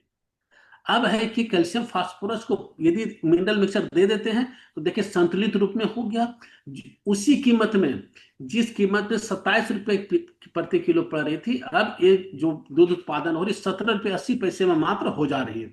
कहने मतलब 1 किलो पर लगभग 9 रुपये 40 पैसा यदि बचा लेते हैं, 10 लीटर दूध दे रही तो 94 रुपये पर डे की बचत हो गई मेरी, मतलब इनकम में आ गई। इस तरह से कैलकुलेट करके हमको खिलाना पड़ेगा, कहां पर सस्ता खिला सकते हैं और उसको पूरी तरह पौष्टिकता मिलते रहे। इस तरह से बहुत सारे एग्जाम्पल है, कभी ज्यादा कभी कम, मतलब बराबर नहीं खिला पाते। कम खिलाएंगे बांझपन की शिकायत आएगी, दूध कम देगी, कम मतलब कम बयान तक दूध देगी। बहुत सारे गायें रखते हैं जो 15-16 बयान तक दूध लेते हैं। बहुत सारे के यहाँ क्या होती है, गायें होती है 9 से 10 बयान होते होते ही समाप्त हो जाती है गायें। तो उसका भी एक कारण है कि संतुलित रूप में हम लोग नहीं खिला पाते हैं। खिलाने का तरीका क्या है, दाना, हरा चारा, सूखा चारा, मिनरल मिक्स, इतना ही चीजें होती है जिसको कि हम बता रहे हैं। डॉक्टर साहब, देखिए हाँ थोड़ा कंक्लूड किया जाए डॉक्टर साहब। हाँ हाँ, कंक्लूड कर रहे हैं। तो इसमें क्या इस तरह से राशन खिलाए जाते हैं कि दाना यदि 10 लीटर दूध दे रही, दाना 5 किलो, हरा चारा 15 किलो, अथी अनाज वाली, उसके बाद बरसी में यदि मिल जाता है 10 किलो, भूसा 3 किलो लगता है, मिनरल मिक्सचर, इस तरह से करके आपको डेली खिलाना पड़ेगा उसको अलग अलग के लिए। तो इस तरह से राशन होगी, नहीं कि एक चीज दाना बहुत ज्यादा खिला रहे हैं उससे भी केवल फायदा नहीं होगा, आपको हरा चारा, मिनरल मिक्सचर सब कुछ खिलाना पड़ेगा। इस तरह से अलग अलग कैटेगरी वाइज करना पड़ेगा, तब जाके हम लोग अच्छी तरह से पशुपालन कर पाएंगे और शिकायत मतलब समस्याएं कम आएंगी। धन्यवाद। और सर एक सवाल है मेरा। हाँ हाँ, बताया जाए। बिल्कुल। और सर मैं पिछले 6 महीने से अभी जानवर को दे रहा हूँ, लेकिन प्रॉफिट मिल्किंग में मुझे 1 रुपए का भी मिल्किंग प्रॉफिट नहीं आ रहा है। और कैसे? जबकि मैं हाँ कॉन्सेंट्रेट फीड भी यूज कर रहा हूँ, ट्रांजिशन फीड भी यूज कर रहा हूँ।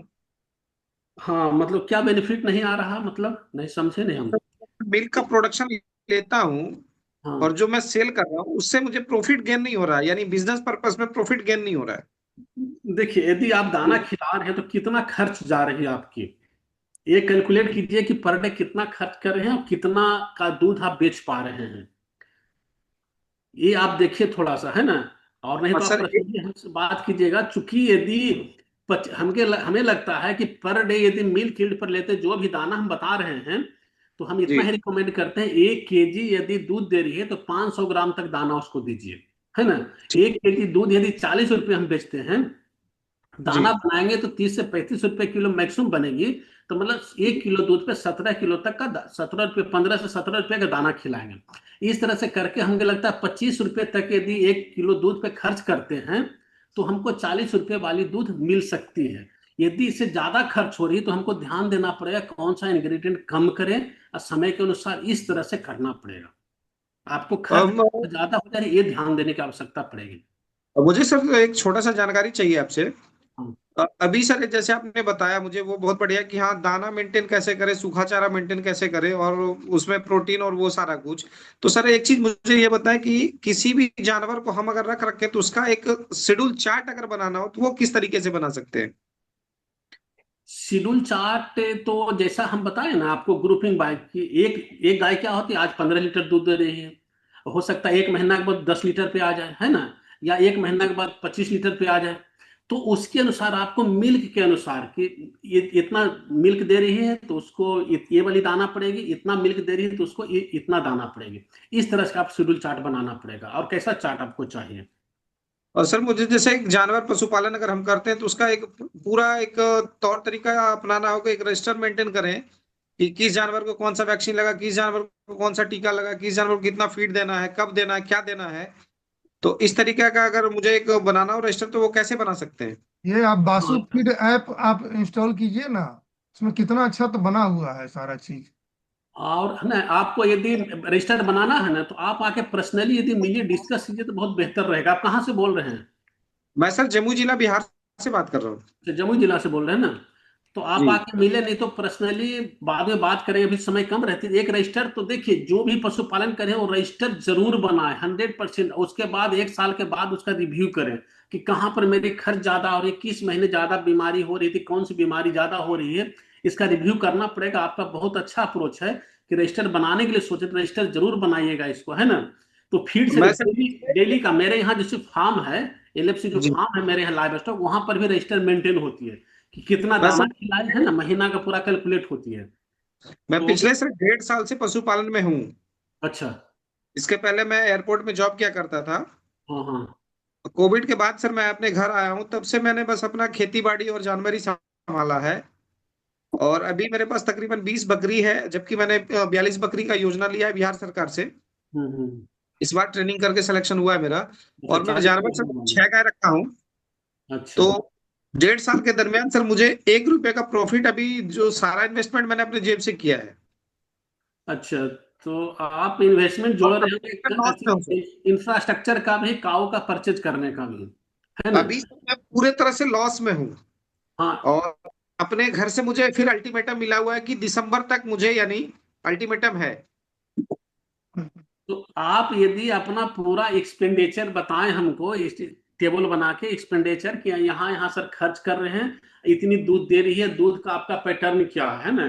बोले ना जी कि कभी कभी गाय होती है एकाएक दूध कम कर दी, टोटल लैक्टेशन में कितना दूध ले रहे हैं 100 दिन में, 3,000 लीटर ले रहे हैं, 4,000 लीटर ले रहे हैं, वो बताइएगा, तब हम लोग कुछ कंक्लूजन निकाल पाएंगे।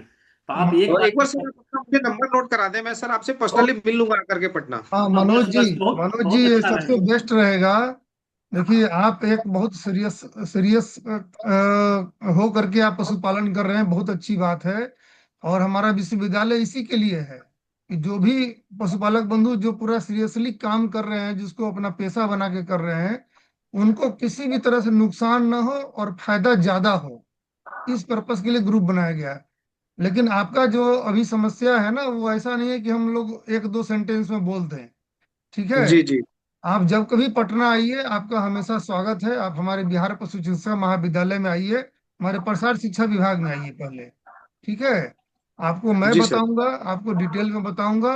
और जरूरत पड़ेगी तो डॉक्टर धर्मेंद्र से और प्रबंधन वाले विशेषज्ञ डॉक्टर रविरंजन सिन्हा है, उनसे मतलब आपको यहाँ पे हर एक विषय के विशेषज्ञ मिल जाएंगे। इकोनॉमिक्स के भी विशेषज्ञ हमारे बीच है कि आपको इकोनॉमिक्स में भी बता देंगे कि आपको घाटा कहाँ पर हो रहा है, कैसे हो रहा है, कैसे उसको रोकेंगे।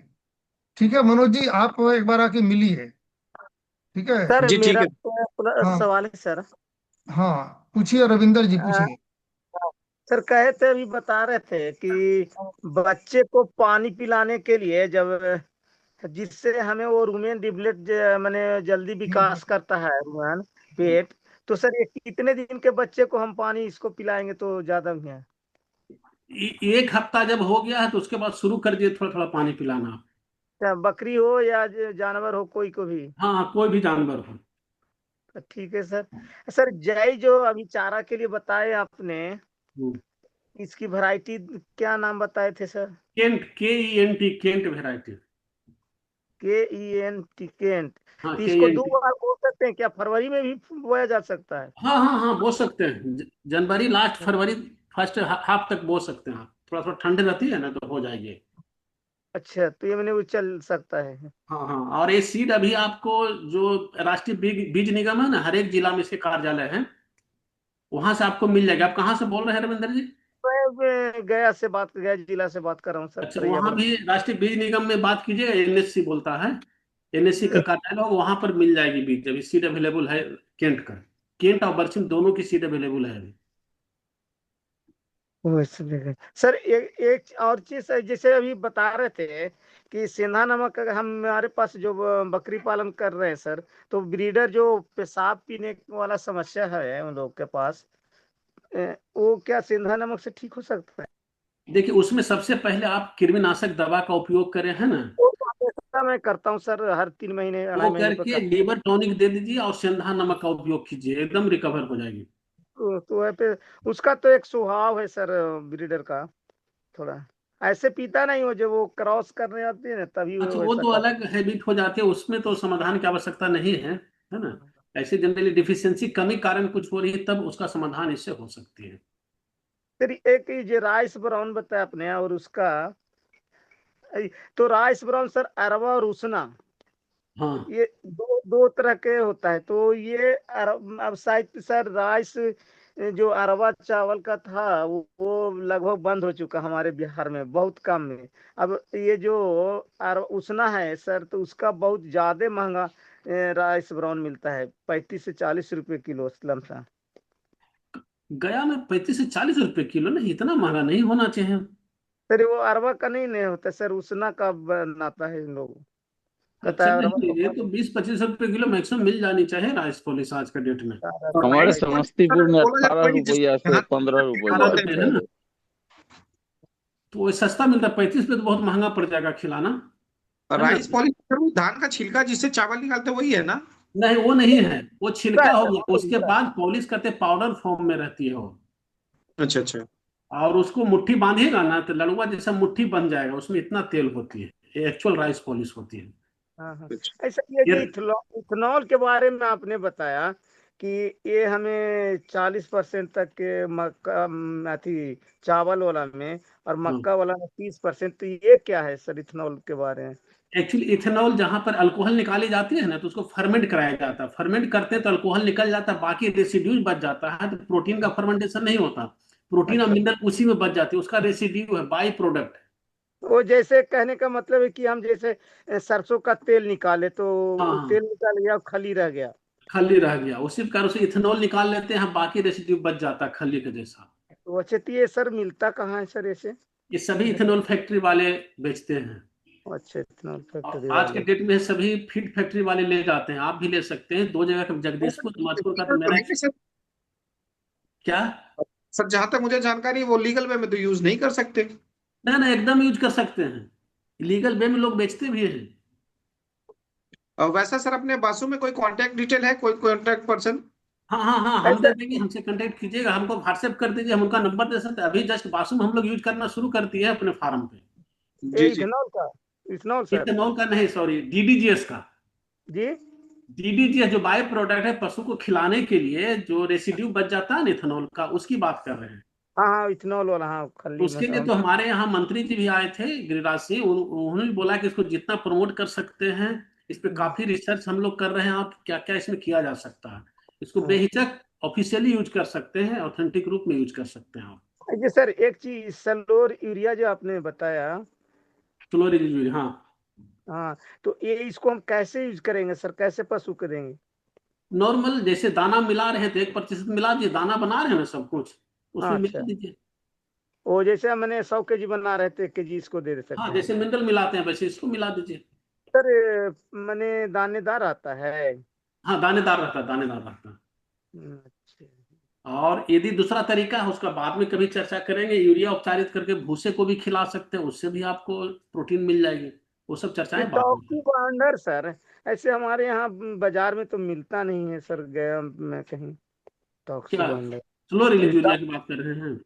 नहीं, टॉक्सी बाइंडर बोले ना मिलाने के लिए, जब तो आप देखिए अभी दाना प्रचलन में ज्यादा नहीं है ना, आप ये, बोलिएगा, हमसे कांटेक्ट कीजिएगा, हम कंपनी वाले का नंबर दे देंगे, वो आपको अवेलेबल करा देंगे आपकी जगह पे। अच्छा अच्छा अच्छा सर, बहुत बहुत आभार कोई भी आपका। आइटम ऐसा नहीं, कोई भी आइटम हो, आपको कंटेंट न्यूट्रिशन का हो, हमारे यहाँ कंटेक्ट करेंगे, और सभी डिपार्टमेंट है जो बिहार ऑल इंडिया मिल रही है आपको अवेलेबल जरूर कराई जाएगी। अभी सर सर नहीं, स्प्लिट चल रहा है बासु सर। है ना सर, मिनरल मिक्सचर हमारा जो अथी बना रहा है कृषि बासु में, ये हाँ। क्या होता है वो सर, उसके लिए मैं गया था एक बार पटना, वहां मिला नहीं, बोले अभी स्टॉक में नहीं नहीं नहीं, है। बीच में भी नहीं है, नेक्स्ट वीक से आप आइएगा, बुधवार के बाद जरूर आपको मिलेगी, हमसे ही कांटेक्ट कीजिएगा, आप नहीं मिले हमसे कांटेक्ट कीजिएगा, अच्छा सर, ठीक, है ना, बहुत 100% बहुत मिलेगा। ठीक है। रविंदर जी और मनोज जी, जैसे आप लोग को और जानकारी लेना होगा, आप कांटेक्ट कर सकते हैं। मैं पहले धन्यवाद दे दूं हमारे विशेषज्ञ डॉक्टर धर्मेंद्र कुमार का, जी उन्होंने सर, बहुत। हम आप सभी हाँ का उसको है कितना अच्छा जानकारी, बहुत सा लोग केवल जुड़ते हैं इसमें, भाग नहीं लेते हैं, अच्छा अच्छा जानकारी। बिल्कुल, मेरा यही अफसोस होता है कि बहुत कम लोग आते हैं, और जबकि ये कार्यक्रम आप ही लोग के लिए है, इससे जी, फायदा मैं आप तो लोग को नहीं हो रहा है। कोशिश हाँ करता हूँ कि प्रत्येक में जुड़ूं, और जुड़ता भी हूँ, शायद कभी कोई हाँ, आप कारण लोग रहा से तो कुछ मैं। कहने का कोई फायदा भी नहीं, क्योंकि आप लोग तो जुड़े हुए हैं, आप लोग का तो मुझे प्रशंसा करना चाहिए। जो लोग नहीं जुड़े हैं उनके लिए संदेश है कि भाई आप जुड़िए कम से कम। और अगर कोई समस्या आ रही है कि भाई हमारा टाइम सही नहीं है या टॉपिक ठीक नहीं है, तो आप बोलिए, ग्रुप में आप लिखिए, जो आप टॉपिक कहते हैं वही उसी टॉपिक पे हम लोग प्रेजेंटेशन रखते हैं, या कुछ सर समस्या। हाँ हाँ, सर बोलिए। मेरे पास बकरी अभी 33 गो है। हाँ और बच्चा जब देती है तो 2-3 दिन तक वो ठीक रहती है, उसके बाद उसका बच्चा वो डेड कर जाती है, ऐसा क्यों होता है सर? ब्लैक बंगाल मेरा है वो अच्छा, बकरी का नस्ल। कितने दिन के बाद डेथ हो जाता है बच्चे का? 3 से 4 दिन के बाद। तीन से चार दिन में। आप वंदना जी कहाँ से हैं, कौन जगह से हैं? हम भागलपुर से हैं सर। भागलपुर के कौन से प्रखंड से हैं? नारायणपुर प्रखंड सर। नारायणपुर। ठीक है, आप ऐसा कीजिएगा, आप वहां पर पूरी वेटनरी ऑफिसर से आप मिलिएगा, नारायणपुर में टीबीओ का हॉस्पिटल है। टीबीओ सर, ये रुस्तम कुमार रोशन सर। हाँ सर सर सर, थोड़ा सुन, इसमें मैं कुछ बोल सकता हूँ? हाँ, बोलिए बोलिए। इनसे मैं कुछ पूछना चाहता हूँ सर इनसे, हाँ रविंदर जी क्योंकि बोलिए। मैं 7 सालों से बकरी पालन कर रहा हूँ सर, इसलिए मैं कुछ, हाँ हाँ अगर आपका इजाजत हो तो। हाँ हाँ, बोलिए रविंदर जी बोलिए। वो उनसे, मैडम से मैं पूछ रहा हूँ कि क्या वो बच्चे जब 3 से 4 दिन के बाद वो मरना शुरू होता है, क्या बच्चे क्या अपने सुबह देखेंगे, उठाते होंगे, तो उठने के बाद या तो उठ नहीं पा रहा होगा, या तो उठकर चलता होगा तो नशे की तरह चलता है? नहीं, वो होता है क्या कि इससे कि मान के चलिए कि उस बच्चा जो देती है दूध जी, उसको पिलाएं, और ठीक है। ऐसे कि जूट का बोरा जो होता है वो हाँ अंदर में देते हैं, ऊपर से डलिया से उसको ढक देते हैं। हाँ तो जब रात में वो ठीक रहता है, सुबह जैसे भोर जो होता है, सुबह मॉर्निंग में जैसे वो हाँ। डलिया को हटाते हैं तो बच्चा डेड मिला हुआ रहता है, उस जगह पर आवा रहता है, मरा हुआ। तो इसका मतलब आप से पूरी ढक देते होंगे, कवर कर देते हो कि नहीं, सांस नहीं लेने के बनता? नहीं सर, वैसा नहीं करते, इसलिए कि हम एक साइड में ढक देते हैं ज्यादा ठंडी में जो होता है वो। और 2-3 दिन पहले मेरा 3 बकरी का बच्चा मेरा डेड कर गया है इधर। आप सुन लीजिए मेरी बात जरा सन। वो बच्चे जी को आपने दूध ज्यादा पियाते होंगे। वो दूध ज्यादा पी लेने के वजह से वो दूध पच नहीं पाता है। फिर भी जा करके वहां देखते होंगे कि उठाते उसके डेट करने से पहले देखते होंगे कि माँ के पास जाते ही है दौड़ के, और थोड़ा सा मुंह चलाएगा, थन पकड़ेगा, लेकिन वो दूध नहीं पिएगा। या तो फिर नहीं पीता है तो लोग क्या करते हैं, जबरदस्ती दूध पिला देते हैं। वो दूध पचता नहीं है पेट में, और वो दूध फट जाता है, वो एसिड बन जाता है वो एक तरह से, और वो मर जाता है। वैसे स्थिति में थोड़ा सा मीठा सोडा आप बच्चे को दे दीजिए, 1-2 ग्राम भर घोर के। आप देख लीजिए कि वो बच्चा जैसे नशा की तरह चल रहा है, या वो चल रहा है तो गिर जा रहा है। अब तो जी रविंदर आप अगर जी, ऐसा कर। रविंदर जी, मैं पहले आपको धन्यवाद दूंगा कि आप अपना एक्सपीरियंस शेयर किए, क्योंकि आप भी बकरी जी पाल रहे हैं। तो चलिए, बहुत अच्छी सर, बात है। लेकिन 2018 से सर हम 2 बकरी से स्टार्ट किए थे, मेरे पास 67 हाँ, बकरी हुआ था। और हम प्रत्येक साल में लगभग 1 लाख से 1,25,000 तक हम बेचते हैं प्रत्येक साल सर हम। चलिए, बहुत अच्छी बात। बहुत लेकिन बहुत पंद्रह धन्यवाद है जी, आपका। मैं अपना ये कह रहा हूँ, हाँ लेकिन मैं भी हाँ, ये कह रहा हूँ कि मैं भी अपने बच्चे को नहीं बचा पाता था। ऐसा ही होता था कि अगर 15-20 बच्चे हैं, उसमें से मेरा 10 से 12 बच्चे इसी तरह से मर जाते थे। लेकिन आज सर मैं आपको कह रहा हूँ, 15 बड़ाई समाधान ग्रुप में है सर।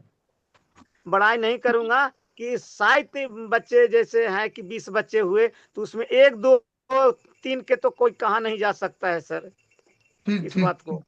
नहीं जी नहीं, बिल्कुल आप जो बताए हैं वंदना जी, आप उसको भी ध्यान दीजिएगा, बहुत अच्छा बात बताए हैं। एक बार वंदना जी का बोलिए ना। लेकिन वंदना एक, जी अपना नंबर शेयर करें एक बार। हाँ, अपना नंबर सर जी जी 7250 जी। 57 5-6 के बाद। 56 नहीं, सॉरी सर, 57 725057 जी। 453 45। 13। नारायणपुर है आपका ना गाँव? जी जी, नारायणपुर में शाहजहांपुर पंचायत है सर। हम एक वैक्सीनेटर भी है सर। तो टीबीओ सर जो बोले सर, वो रुस्तम कुमार रोशन सर, वो हमें जानते हैं सर। हाँ, तो एक बार ऐसा कीजिएगा ना, आप जी रुस्तम को, डॉक्टर रुस्तम से मिल लीजिएगा। ठीक है, जी उनको मैटर बताइए। क्योंकि देखिए, अगर मैनेजमेंट के वजह से डेथ हो रही है तब तो आप खुद कंट्रोल कर सकते हैं, जैसा जी कि जी जी जी जो रविंदर कुमार जी बता रहे थे। लेकिन और जी अगर जी मान वो लीजिए, हाँ, अगर सर कोई इसमें एक डिजीज और बात डिजीज होता है कि हाँ, इसका पखाना नहीं होता है सर। अब पखाना इतना टाइट हो जाता है कि एनीमा से निकालना पड़ता है। मैं वही मैं बता रहा हूँ कि अगर कोई डिजीज की वजह से डेथ हो रही है ना, तो फिर जी उसको उसको थेराप्यूटिक, मतलब मैनेजमेंट के हिसाब से देखना पड़ेगा, इलाज करने के हिसाब से देखना पड़ेगा। अच्छा और मैडम, ठीक थोड़ा है। सा नंबर आप रिपीट दोबारा करिए, तो हम भी कभी आपसे और और बात और करेंगे। किड्स का और किड्स का डेथ हो रहा है, बहुत सीरियस मैटर है, इसको हम लोग सीरियसली लेंगे। आप जी कल ही जो है डॉक्टर रुस्तम से बात कीजिएगा, और उसके बाद आप हमें बताएंगे कि क्या बात हुई। ठीक है? अगर जरूरत ठीक है पड़ेगी सर। तो हम यहाँ से वेटनरी कॉलेज से ट्रीटमेंट का, अगर जरूरत पड़ेगी वैसा, तो हम लोग उसका मतलब देखेंगे, टीम बना के भेजना होगा तो टीम भी जाएगी। ऐसा ठीक नहीं है है, सर। हमारे यहाँ से जरूरत पड़ता है, कोई डिजीज आउटब्रेक होती है तो टीम भी जाती है। तो ठीक ठीक है है सर। पंद्रह जी, आ, आपका बहुत बहुत धन्यवाद। हम डॉक्टर धर्मेंद्र को धन्यवाद देते थैंक हैं। उन्होंने काफी अच्छा प्रेजेंटेशन दिया, काफी विस्तार से बताया कि बैलेंस राशन क्या है, कितना खिलाना है, और इसी में हमें प्रॉफिट भी कैसे कमाना है एनिमल हस्बेंड्री से, लागत कैसे कम किया जाए, इस पे उन्होंने विशेष ध्यान दिया। इसके लिए मैं उनको बहुत बहुत धन्यवाद देता हूँ। और इन्होंने दो बातें जो बताई, आप लोग शायद गौर किए कि नहीं किए, कि एक बासु फीड करके ऐप आया हुआ है। उस ऐप पे आप जो है पशु का वजन डालिएगा, पशु का मिल्क प्रोडक्शन कितना डालिएगा, किस सर स्टेज वासुदेव में सर है। ने जरूर से परचेज किया है। हाँ, नहीं परचेज नहीं करना है, बासुमिन है, हाँ मिनरल मिक्सचर है। मैं हाँ ये हम बासु फीड सर ऐप अभी की बात कर रहा हूँ। हाँ एबीके में सर हम अभी प्रशिक्षण ले रहे थे हाँ हाँ, फर्टिलाइजर का। तो वहाँ के जो डायरेक्टर हैं मिस्टर सुधीर कुमार सिंह, उन्होंने ही बताया था, तो वहीं से हम परचेज करके उसको चला रहे हैं अपने यहाँ। बिल्कुल बिल्कुल। तो बासुमिन अब अवेलेबल है, जैसे डॉक्टर धर्मेंद्र बता रहे थे कि नेक्स्ट वीक से सेलिंग के लिए अवेलेबल हो जाएगा। और ये अपना यूनिवर्सिटी का बना हुआ है, इसलिए इसका क्वालिटी के ऊपर किसी भी तरह का संदेह नहीं किया सकता। होता क्या है कि बाहर वाली जो कंपनियां बेचती है ना, वो लोग वेस्ट प्रोडक्ट भी डाल देती हैं प्रॉफिट बढ़ाने के लिए। ठीक है, लेकिन हमारे यूनिवर्सिटी में जो बनता है वो हमारे विशेषज्ञों की, साइंटिस्ट लोगों की देख रेख में बनाई जाती है। इसलिए इस पर किसी भी तरह का संदेह नहीं किया जा सकता है कि क्वालिटी में आपको सबसे बेस्ट मिलेगा। और दाम भी जो है, आप देखिए 110 रुपये केजी बता रहे हैं। इस रेट में तो और मुझे कोई ध्यान में नहीं है कि जो ब्रांडेड नाम से कहीं मिल रहा हो। तो बासुमीन मिनरल मिक्सचर आप प्रयोग कीजिए। बासु फीड ऐप का प्रयोग कीजिए जानने के लिए कि आपके पशु को दाना कितना चाहिए, चारा कितना चाहिए, उसमें हरा चारा, सूखा चारा, मिनरल मिक्सचर कितना क्वांटिटी में चाहिए। इसके लिए आप बासु फीड ऐप जो है, जो गूगल प्ले स्टोर पर अवेलेबल है, आप डाउनलोड करके उसका प्रयोग कीजिए। तो डॉक्टर साहब को मैं बहुत बहुत धन्यवाद देता हूँ, उन्होंने बहुत ही अच्छा तरीके से बताया। मैं उनसे रिक्वेस्ट करूंगा कि अपना पीपीटी जो है ग्रुप में शेयर कर दें, ताकि हमारे ज्यादातर पशुपालक बंधु उसका फायदा ले सकें। जो लोग मीटिंग में नहीं आए हैं उनको भी उनका फायदा मिल सके। तो इसी के साथ अब काफी समय हो गया है, तो अब याद चाहेंगे सभी को धन्यवाद देते हुए इस कार्यक्रम को हम लोग यहीं पे विराम देते हैं। धन्यवाद।